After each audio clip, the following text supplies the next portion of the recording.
God morning and good morning. Welcome, welcome to another episode of Talking Cancer, My Journey, My Way. I am your host, Luis Lopez. As I do every morning, just thank God for the wake up. Thank God for the wake up. Thank God for the wake up.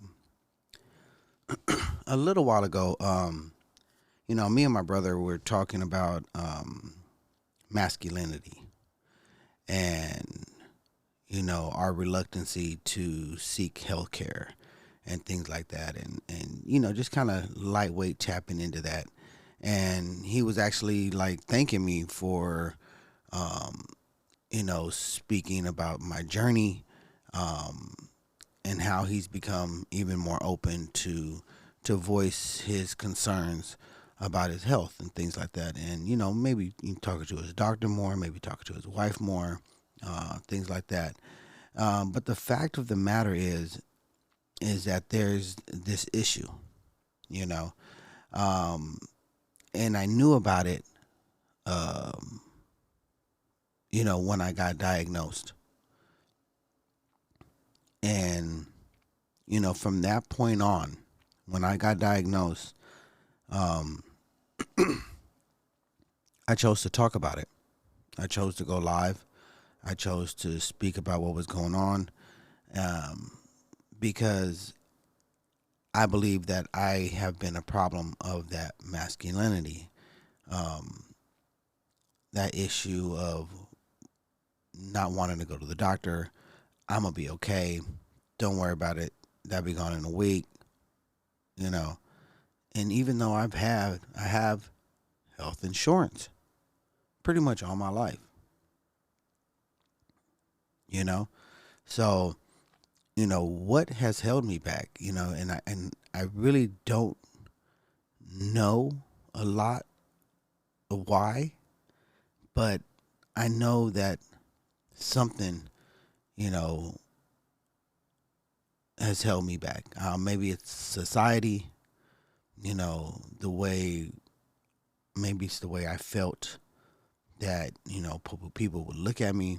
Um, Even in the essence of, even when I talk about colon cancer and colonoscopies, they might have come up, from time to time, like, hey, well, when you turn 50, you gotta check that booty hole, type thing.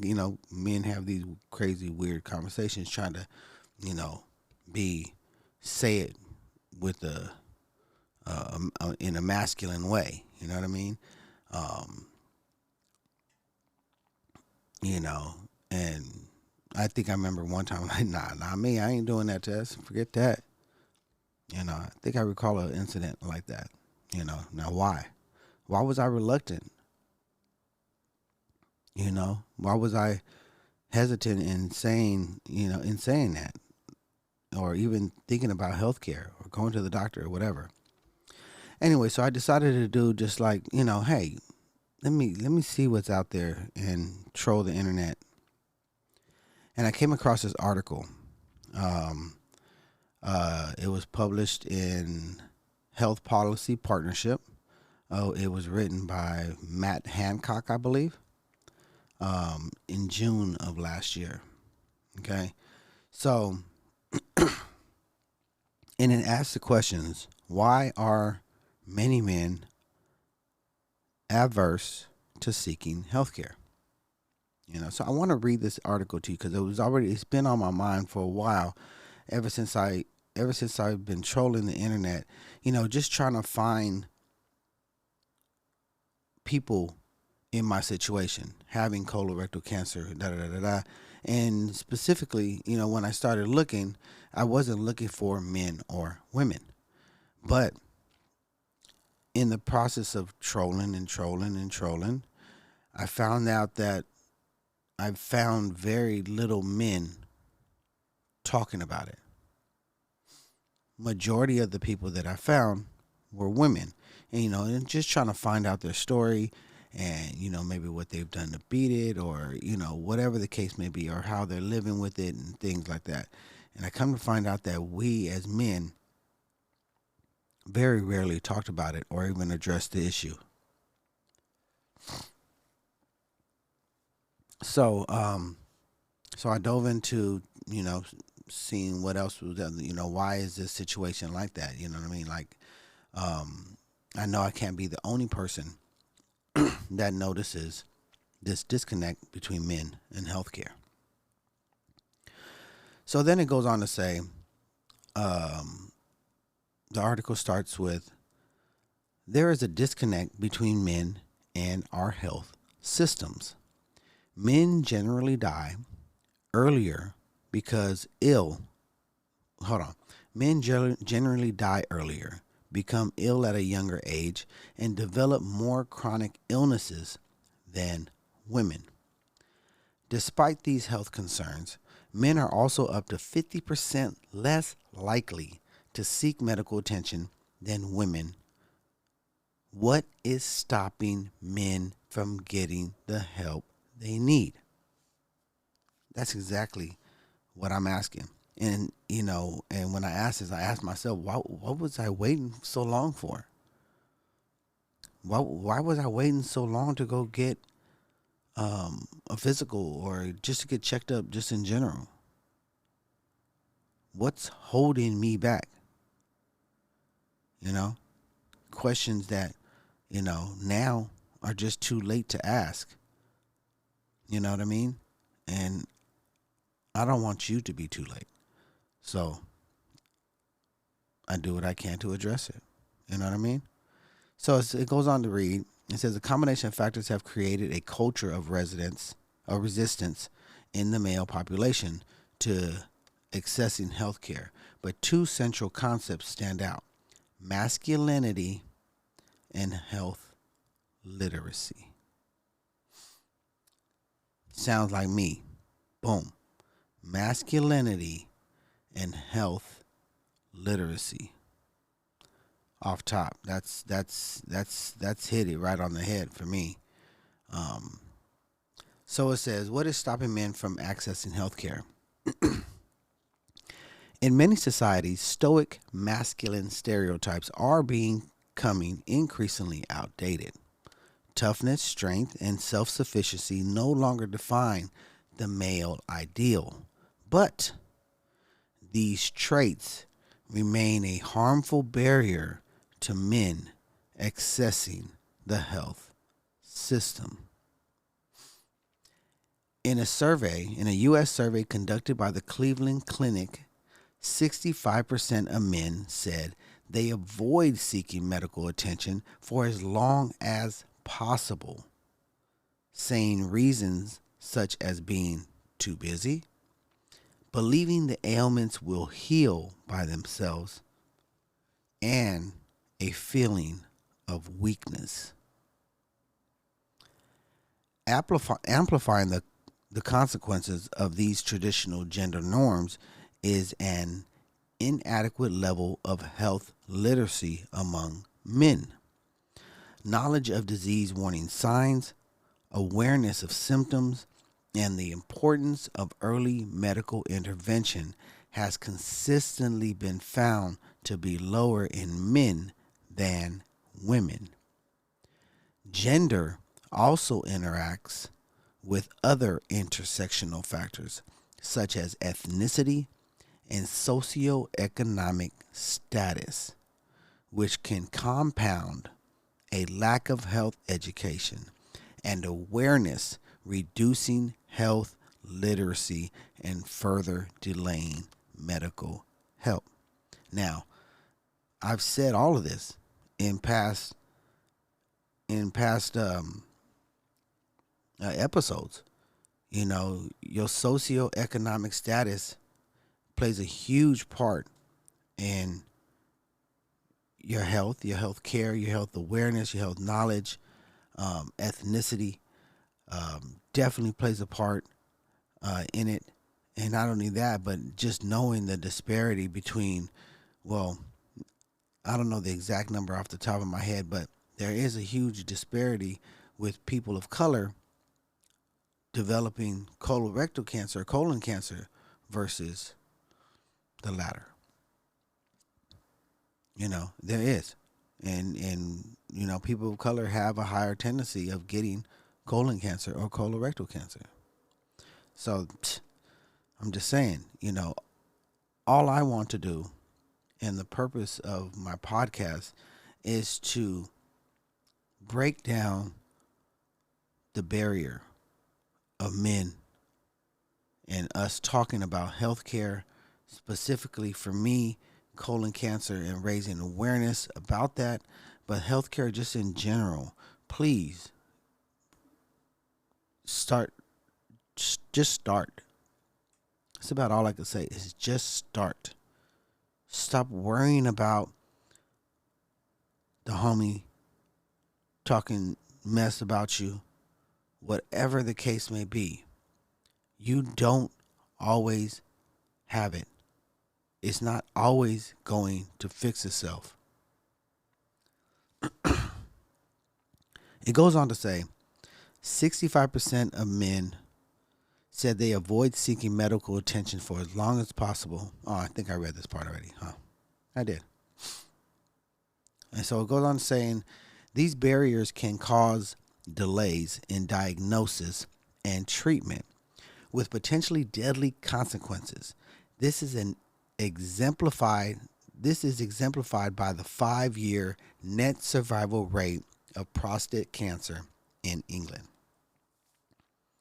When diagnosed at stage 1 or 2, the 5-year net survival rate is 100%. This drops slightly to 96% at stage 3, and then sharply at 49% at stage 4. Now that's for prostate cancer, so there is a difference, okay? The numbers are different compared to colon cancer. But people who receive a diagnosis at an earlier stage of the disease have a better prognosis, obviously. The COVID-19 pandemic has only made this worse by reducing access to health care for non-COVID related conditions, resulted in missed health checks, canceled appointments, and undiagnosed illnesses. Shifting the male consciousness will not be easy, and it will take time. I have repeatedly put off going to the doctor for several of the above mentioned reasons. I'm too busy. It will get better on its own. Or it's embarrassing. You know? We as men feel embarrassed, especially when we talk to other men. Just admitting that something is wrong.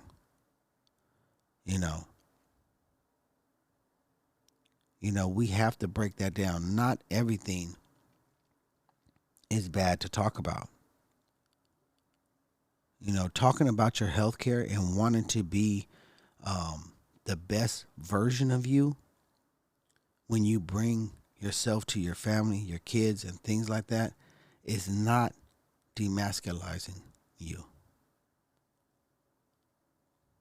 It's not. If anything, it's showing your kids and your son or daughter or whoever that you are actually stronger. You understand? So it goes on to talk about, it says, how can we encourage men to prioritize their health? It says we should focus on short and long-term solutions to fixing the relationship between men and accessing health care. In the short term, we need to encourage men to go see the doctor. Period. Go see the doctor. By any means necessary, friends, family, and partners can help by being open to discussing health in a positive way, which can hopefully reduce the perceived stigma of men accessing health care. Anyone who's putting off accessing care should be encouraged to prioritize their health. Attending a healthcare practice or clinic is both safe and confidential. And receiving a diagnosis for an ailment would not only allow for more timely treatment, but also reduce worry and stress about undiagnosed symptoms. The fact of the matter is, we need to improve health literacy. Increased education on the importance of health and awareness of common disease symptoms will help reduce delays in men accessing health care. It also goes on to read, in the longer term, we need to improve health literacy both in general across the whole population and more specifically to address gender inequalities. Increase education on the importance of health and awareness of common disease symptoms will help reduce delays in men accessing health care. Organizations such as Movember and Oddballs Foundation provide information and resources to help increase awareness and destigmatize male health issues. More broadly, we need to change the social culture of masculine bravado and break the all too common perception among men that seeking medical help is something you only do in emergencies. Engaging in proactive prevention, diagnosis, and treatment will help reduce disease burden and mortality within the male population. You know, it's a trip how how us men just brush things off. You know, the masculine bravado, it talks about um, societal culture. We we are victims of this regularly, but I speak about um, health literacy, or what I call medical being medically naive. But our education in health literacy and what things mean, um, understanding, hey, I'm sore here, what that means, what does that entail, what could that be? You know what? I'm just going to go set up an appointment and get checked. We fail as men to do so, but we fail also as a society to push the the norm of saying, "Hey, go to the doctor, bro." You know what I mean? Like, you should go get that checked out, bro. You know what I mean? Something. We must step up to the plate. We must play our part in changing the big picture. I didn't understand that until I got diagnosed, but now I'm understanding, like, in stage 4. I don't want you to be in stage 4 colon cancer. This is not the place to be. It's a shitty situation. Pardon my French, but it's just the way it is. No pun intended. It really is. But you know what? I believe I'm going to be okay. My mentality is strong, and as long as this um, podcast is up, and as long as I'm able just to help one person, then I did my thing. I just want to help one person. If I could help more, awesome. But if I could just help one person, everything's going to be okay. I figured out, I've always known that I was a helper kind of person, always willing to say, hey, you need some help, you need this, that, great customer service kind of person. But I didn't know that it was a calling of mine. You know what I mean? I didn't realize that, this is something that I should be doing, because helping makes me happy. And I did not know that. You know, sometimes it's not finding out what you're good at, it's embracing what comes naturally to you. I just want to help you. And I'm hoping this does. Feel free to reach out to me anytime. I will not turn around and charge you for my time.